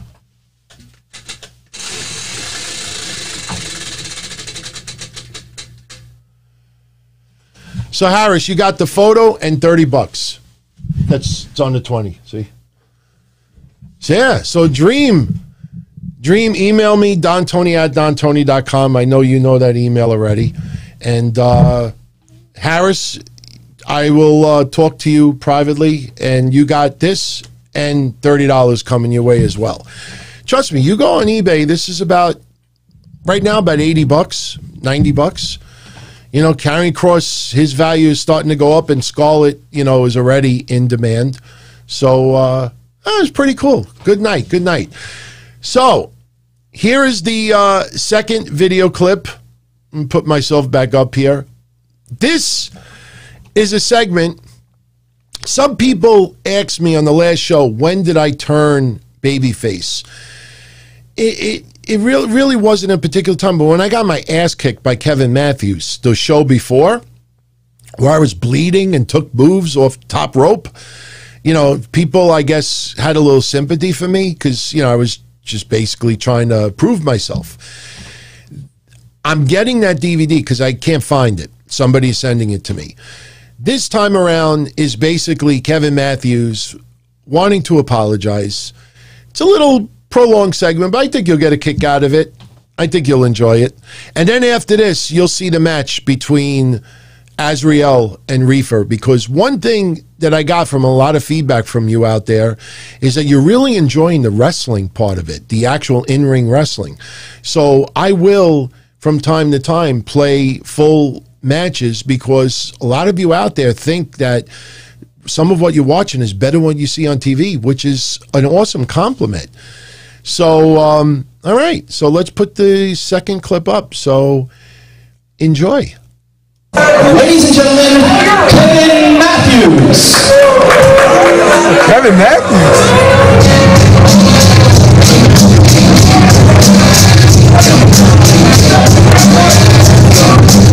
Kevin Matthews and Grim Reaper had an incredible match the last time. I missed out on it, but I heard lots about it. I read it on the DOI, I read it all over the internet. Oh, and the crowd's booing him. Him and Reaper had an incredible match. Ending in a double count out where Grim Reaper didn't let go of the crippler crosses, but it crossed him. And I heard that there are rumors that Kevin Matthews is hurt. He is. His leg is bothering him. I read it on the DOI. And you know DOI is the most credible wrestling source out there.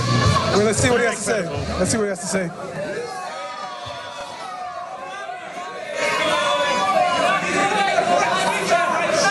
Is that volume a little better?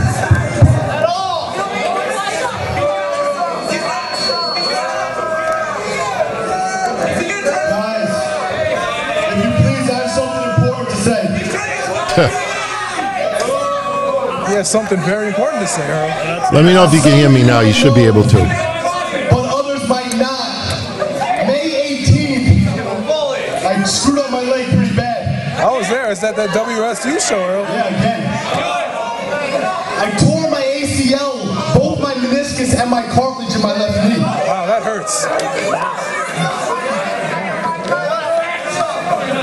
I'm going in for surgery in about 2 weeks. So obviously I'm not competing tonight. I was mistaken. Guys, I'm being serious. He's being serious, Earl. Come on. I really did think a meniscus was a type of clown. Since my injury, and this is a total shoot, guys, I found God. He found Jesus. Born again is too cocky Kevin Matthews. And after watching the tape of this last show, I realized that I didn't treat you guys fairly. Oh, well, he's changing his heart around. My behavior was despicable and deplorable. Can all you Steve Austin marks please let me talk? What? When I came out here, listen, I came out for a reason, seriously.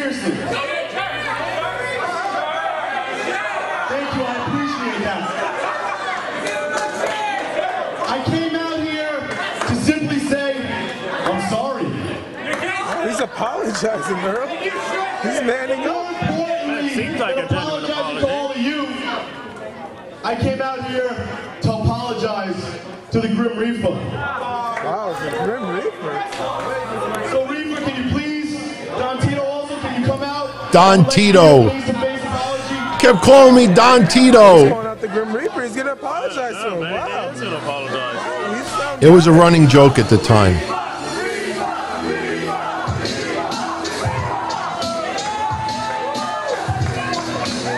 Reaper with Don Tony.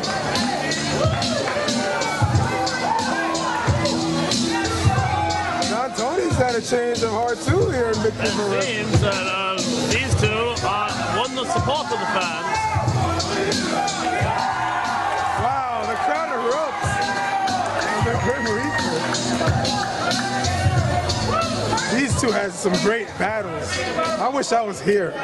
What the hell sneakers were I wearing? Because you were at the show where I hurt myself. Wow, these fans have no heart. No heart. No. He's trying to apologize. First things first, Don Tito. Don Tito's Don Tony. First, I would like to offer my sincerest apology. Don Tito. And the way I treated you when I handcuffed you to the guardrail and I double stomped your head. What? I've totally missed that one. Yes, it was brutal. At this time, I would like to offer my hand and hope you accept it and accept my apology in the process. He beat the shit out of me the last show. He's manning up. I'm going into surgery in a week and I'm going to be gone for 6 months. He needs his prayers, Earl. He wants me to shake his hand.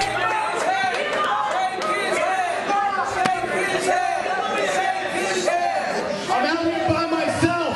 Look around. I have nobody. It's just me. Yeah, he's injured. What can he do, Earl? I wouldn't be that stupid.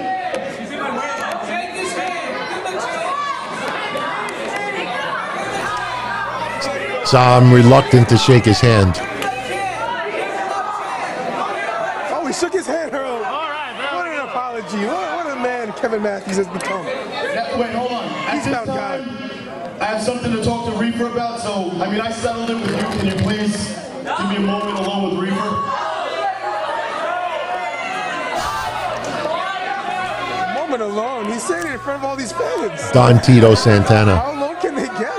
Arriba. Looks like Don Tony might leave him alone. No, no.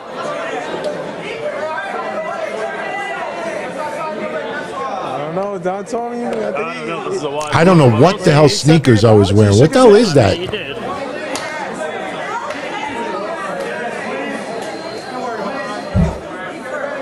Reaper, what I did to you, I cannot tell you how sorry I am.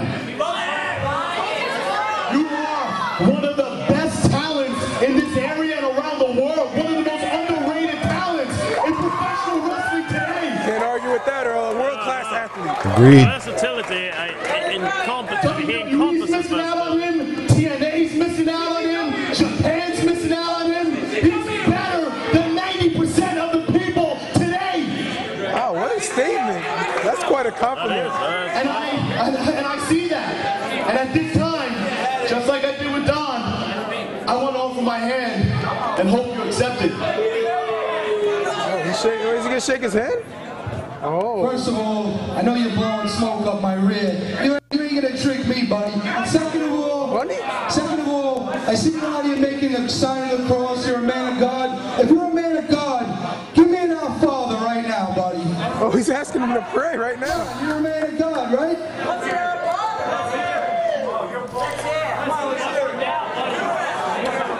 Our Father, who art in heaven, hallowed be thy name. Thy kingdom come, thy will be done. And the bombs bursting in air, the rockets, and on flag. That was close enough, bro. That was close enough. Pretty good, I think. That's more than half the people that don't go to church. You know? I'm offering my hand. It matters because we all know you're full of it, bro. You're not tricking anybody. He's street smart. I'll shake your hand, but I'm not worried about what your crippled ass is gonna do to me, buddy. So come on, you want a handshake? Here you go. Come on, shake. Watch what I do. Watch what I do. You'll get a good laugh out of it. Because I'll send you to surgery early, my friend. Earl, did you see that? Earl, did you see that behind his back? Earl, take a look at it. No. He's got handcuffs, Earl. What does he have there? Don't show. No. What do you think? Kevin Matthews has. Is that a handcuff or a chain? What do you guys think? Should we have a handshake? Oh, look at it. Handcuff. It's right in front of the camera. Earl. What the? Those are the handcuffs. He handcuffed me last time. No. What about you, Marie? No? Oh my goodness, this is blasphemy, Earl. This is blasphemy. Kevin Matthews is going straight to hell. I don't know what this man thinks he's doing. Yeah, this is Satan. Oh my God, it's Satan. He knew it. The street smart. Look, I went to shake his hand now. Look. They got him in the crowd at crossface. Oh, the security. Security trying to break it up. Don Tony's like, no. No, Don Tony wants a handshake. Oh, the lobby was there. DC Diamond. I was trying to get a handshake while he was getting choked out. Clear it out. Major intensities out there. Oh, fortunate for them. This is a brawl. It's what it is. I should have handcuffed him. Oh my goodness. And Kevin Matthews now slinking out of the ring at that Oh my goodness. I think his knees hurt. His knees are hurt, Earl. He can barely walk.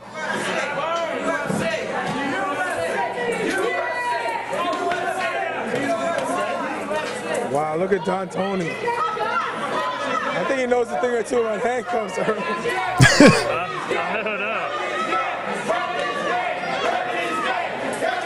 They said Kevin is happy, Earl. Can you believe that? Kevin is not happy. That's what we call it in England. What did he say? I don't know. Look at Reaper. The street smarts of Reaper right around the block in Queens, Earl. The crowd loves him. Lucky for security or else Kevin Matthews could have been going into another type of surgery. Yes.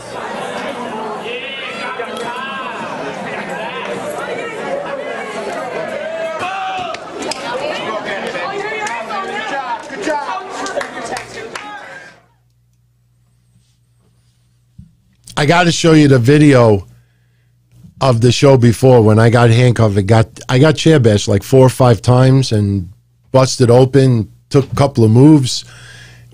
Loved it. So, since we're starting to really get short on time, you want to see the match with Reefer versus Azrael? Little interesting ending to it. You don't have to. If you don't want to see it, we could end the show now. I'll leave it totally up to you. But if you want to see it, then I'll stream the last part of it. Yeah, actually, somebody brought up a good point. They don't want to tune in. They could just leave now. So, all right. So here you go. This is the match that went on later on of Reefer versus Azrael. And again, a lot of you will recognize him from Ring of Honor, and he wrestled for AEW earlier this year. So, pretty cool match. I think you'll enjoy it. So, without further ado, here you go. Former AEW light heavyweight champion. He's been all around the world. He's been in Japan. Oh. Hey, I'm sure a lot of you will remember him now. I probably have to just lower the volume a little. I want to just lower the volume a little, so. Yeah. So I think we'll wrap up the show right after this. Up-and-coming stars in professional wrestling. I guarantee you, Earl, I guarantee you right here tonight that one day you'll be hearing big things about Azrael. Guarantee it. He has the ability. He's just got to have the opportunity, and he's getting the opportunity here, right here in Victory Pro Wrestling. Oh, but with Don Tony. Weighing in at 190 pounds, Grim Reaper. And these fans are behind. We didn't have that theme music yet. Sunshine of whatever that is. But the chronic crossface on Kevin Matthews. But he had it coming. We saw.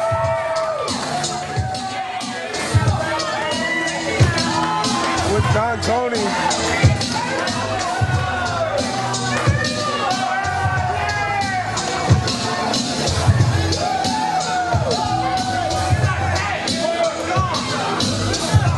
I had the 50-year-old and over crowd that loved me. They were very nice people over there, man. I loved it.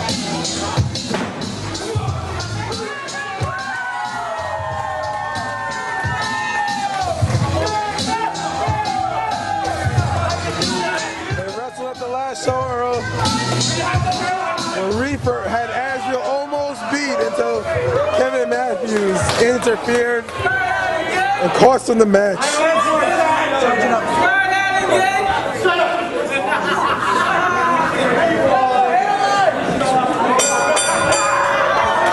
This is a pretty good match.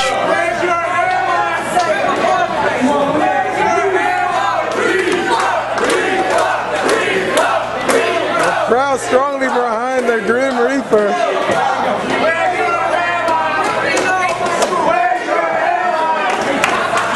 That's what I miss about Victory Pro Wrestling, Earl. All the fans. I love the fans here at Center Reach Long Island. Oh my goodness. And starts off with a melodious chop. Melodious? I have to say something. Reaper shaking off that hand. In fact, I saw Reaper playing handball the other day in Ozone Park. You know, he's a pretty good handball player. Yes, indeed. He probably developed a hand Fist bumps from those chops. Possibly, that is possible. See, you can develop skills in the ring and use them in the streets. Something else, but yeah, I look back on it. I do look big. On that, you know, on that vegetation. I don't know. Does he still grow that vegetation in his greenhouse? I think so. How do you know? Now remember, this is about 2 years, 2.5 years earlier than what you saw last week. So I was pretty horrendous at this time. Two of the top untapped talents in professional wrestling. The Victory talent, and they're just giving them the showcase to shine in. Saw a couple of scouts out here, Earl. You know, maybe you should brush up. You know, maybe you could be on television. I think television is beneath me. Beneath you? It's too corporate for my side. You could be up there. You could be replicating your favorites, like you know, Lord Alfred Hayes. I am the voice of the people here. And the people have a British accent. What? That's right. The voice of the people. Who have a British accent? With the British accent. It adds a bit of class, I believe. You do sound very dignified, Earl. I try.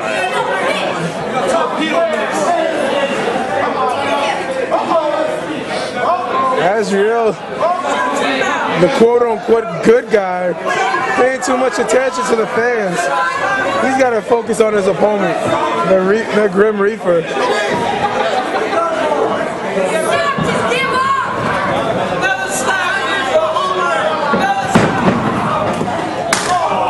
Chop.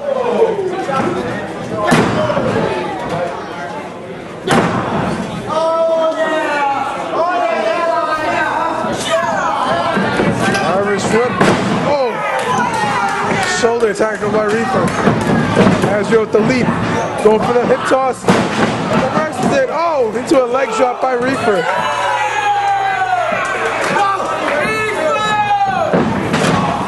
Fast-paced action. Oh! Big back body drop. Azrael scurries to the outside.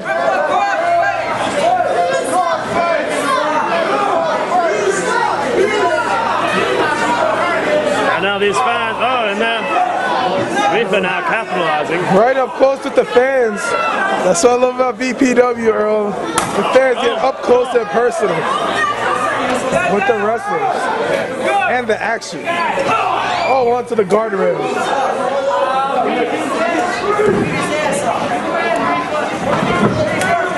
Now Reaper misses the elbow. The timing is impeccable. Oh, misses the leg drop.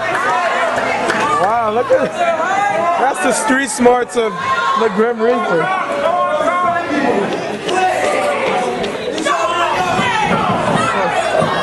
Azrael begging for mercy.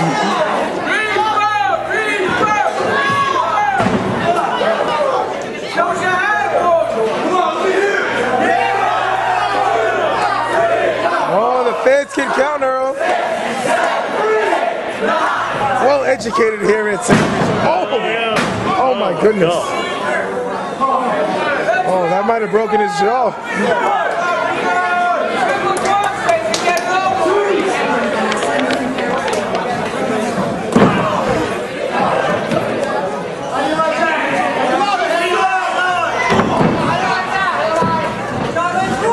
There's a scoop and the slam. Oh, into a quick elbow drop. Lightning quick is Azrael.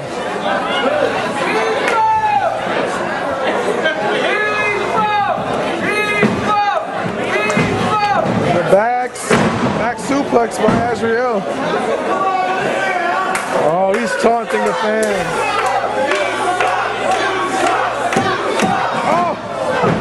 Slingshot center. Oh, he's saying the fans are #1 here at VPW.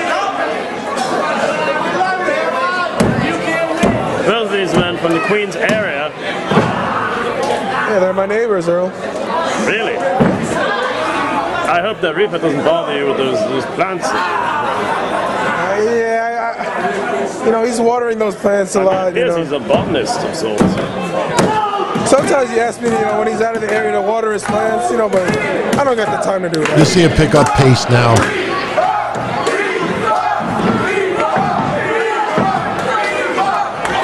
We have yet to see. Oh, spike DDT by Azrael. We have yet to see Reaper get high on the top rope. That's where he lives, Earl. That's where he's most effective, when he's high on the top rope. Yes, indeed, on the top rope, all the time, 24 hours a day. High on the top rope. Oh my goodness! He rang the bells. School's out. Oh! Drop kick onto the floor. Like my red, white, and green shorts. Tony checking up on him. I think I was supposed to have a match that day too. I do. Because look at my boots. See, I got wrestling boots on now, not the sneakers anymore. I don't remember what went on that day. Pretty nice of that guy, Don Tony. Yes. Sporting the Italian shorts and the boots.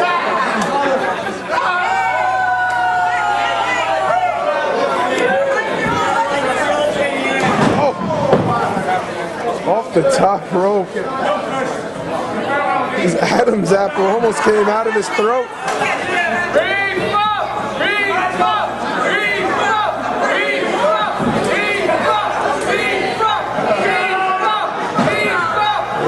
Nope, he blocks the suplex. Oh! Neck first. His neck just landed right across the top. A neck is not supposed to bend that way, Earl. I agree. I mean, Reaper. Reaper taking at the top. Oh, he rides at the top, Tony. Reaper. Azrael put Don Tony right in front of him. He put me in front of him. I got knocked out. Risk didn't pay off. Now Don Tony's down. Oh. No. Oh. He's working on that throat. This is Azrael. Azrael's getting taunted by the fans. 1, 2, and no.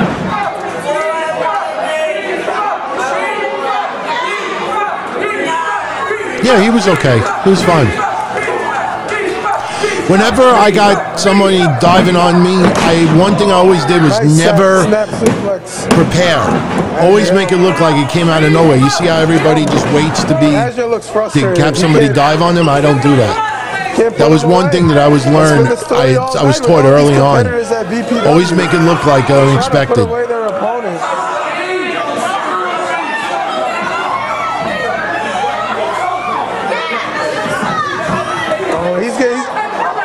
expressing his anger while Don Tony's giving Reaper a talk.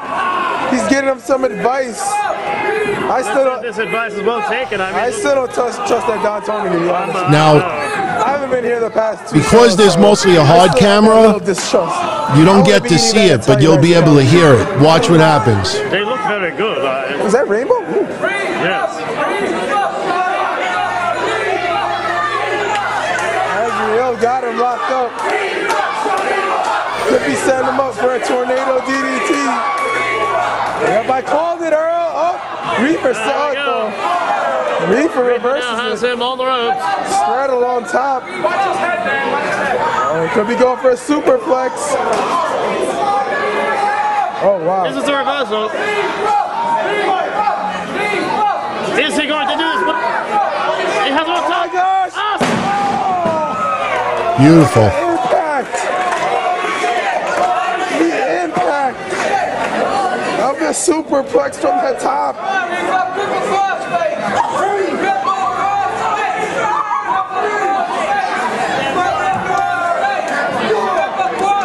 The fans want the crossface.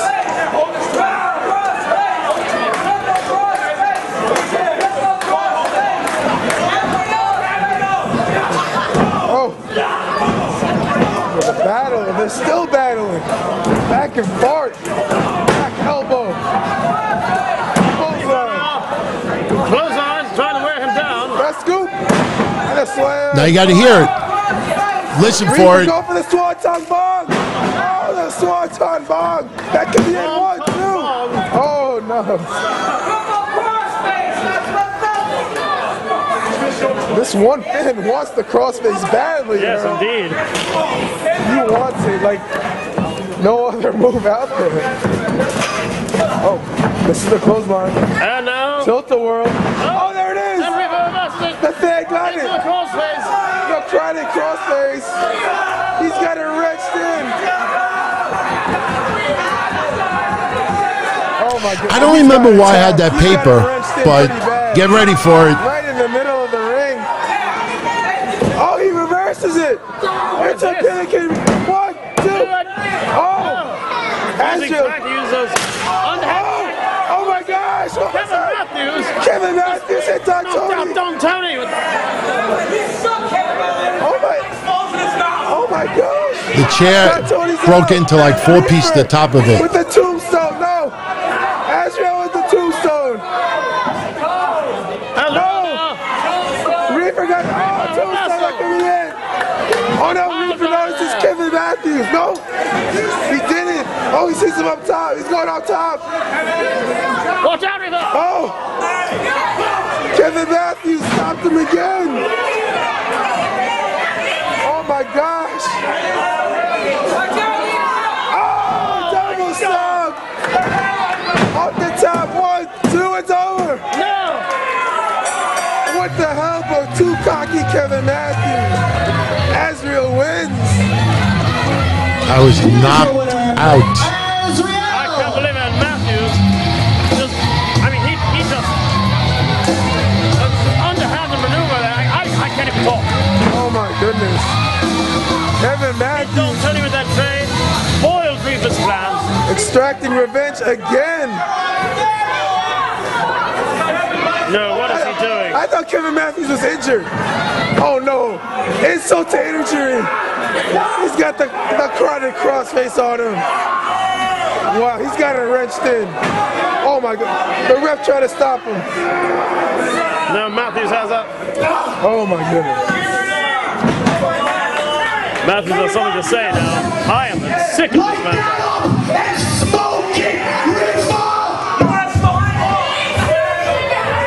Oh my goodness. I hate this. I hate this Kevin Matthews. Look at the carnage in the ring and outside the ring.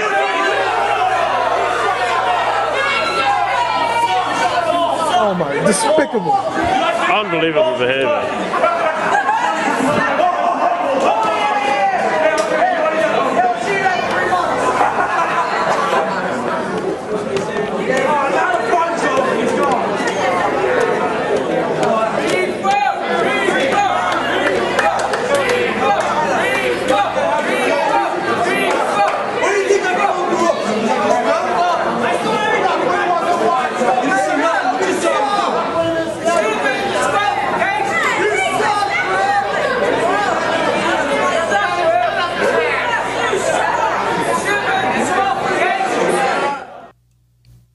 And that was it.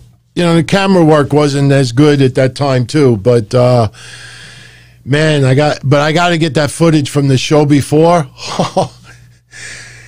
If you ever fantasize about me getting like the beating of my life, you'll see that footage. I'll have it by next week or the week after. But yeah, so there you go. There you go. A little bit more. Look, I wasn't planning originally on having anything together tonight, but you know, I was talking to somebody about, you know, this event and the one before, and you know, I said, let me put it together. We watch it tonight. So anyway, we're at the 2-hour mark. I am going to call it. I want to thank you, as always, for joining me. Had a great episode once again. Definitely post your comments, you know, any suggestions, feedback, always appreciated. Everybody have a great weekend. Remember, I will not be on tomorrow night for the Don Tony Show. I will be taking off, be on vacation until Monday afternoon. Now, I am not planning on getting back into New York and home until around 4 or 5 o'clock Monday. So as long as I get in around that time, Breakfast Soup Raw should be on normal schedule. Anything happens, you know, we got the rest of the week, obviously, to still talk about everything. But as of right now, Monday is still on. Everyone, much love. And before you go, as I always ask, if you enjoyed the show, smash that like button. Let YouTube know that you enjoyed the show. They, in turn, will recommend it to others. I want to thank you all for tuning in one more time, and I will catch you all again Monday. So be well, everyone. Enjoy the rest of the weekend. Much love as always, and I'll see you all again soon. Ciao, everybody.